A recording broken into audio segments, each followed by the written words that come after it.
Representative Peter King was at an event in New Hampshire to raise money for Republicans, and when talking about the terrorism threat the U.S. faces, he said, quote, "In many ways, the U.S. is in graver danger to threats than before September 11th.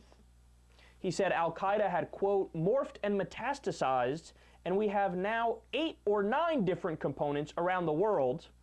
I see threats from the inside out and the outside in, and this is a constant level of danger we are at."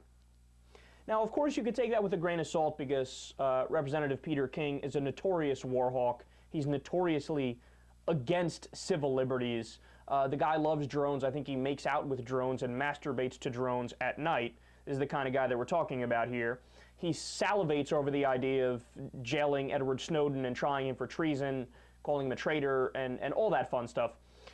So yes, if you hear this and you're skeptical, by all means be skeptical. However, Dianne Feinstein made this point a few weeks ago. She also is an NSA hawk. She's, big in restricting civil liberties, and she's against the Constitution. But here's the thing. They're right. Now, they happen to be right by accident. Because I don't think, yes, this guy is on, a foreign intelligence committee, but there's no intelligence in Peter King's head. That's a guarantee. Does this guy know about the studies that actually prove what he's saying? I don't think he does. But here's the thing. The studies do back up what he's saying. There has been a net increase in terrorism since we started the war on terror. There's been an increase under George W. Bush, massively, and there's been an increase under President Obama, massively. And the reason under Bush for the increase in terrorism was that we created more terrorists by killing so many civilians in Iraq and Afghanistan. When you kill somebody's nephew or aunt or uncle or family member or friend, all of a sudden somebody who was moderate and even pro-America says, fuck this, I'm going to protect the homeland. And who's promising to protect the homeland? The Taliban and Al-Qaeda. So you end up joining one of these radical groups.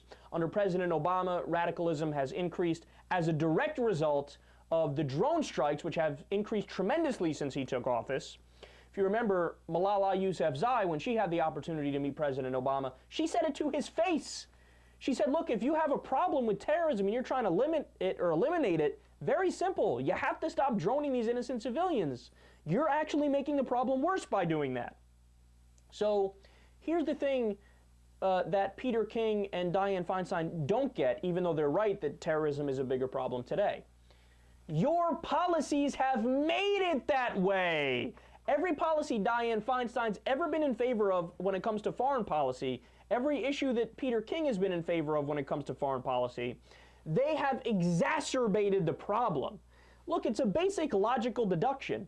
We've tried your way for over a decade, Peter King and Dianne Feinstein. The hawk way, the American imperialist way, invade everywhere, attack everything. And guess what? It's made it worse. So just by doing a simple logical deduction, you realize, well, hey, wait a second, I got an idea. How about to actually protect the homeland? It's very simple. We actually protect the homeland, keep the troops here, okay? And how about when it comes to foreign policy, close up shop.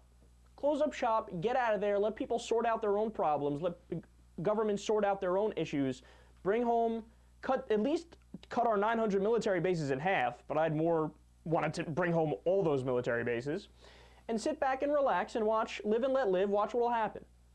I guarantee you that if you don't give jihadis an excuse to come and attack America and to come and do terrorist attacks all over the world, there won't be as many attacks. Are you ever going to eliminate it totally? No, because to say I want to eliminate terrorism is like saying I want to eliminate murder. It's simply not possible. You can't eliminate a tactic. You can't eliminate robbery, you can't eliminate rape. You could try to limit it by doing effective policy, but you can never eliminate it. So if you do the right policy, will you limit terrorism? No question about it.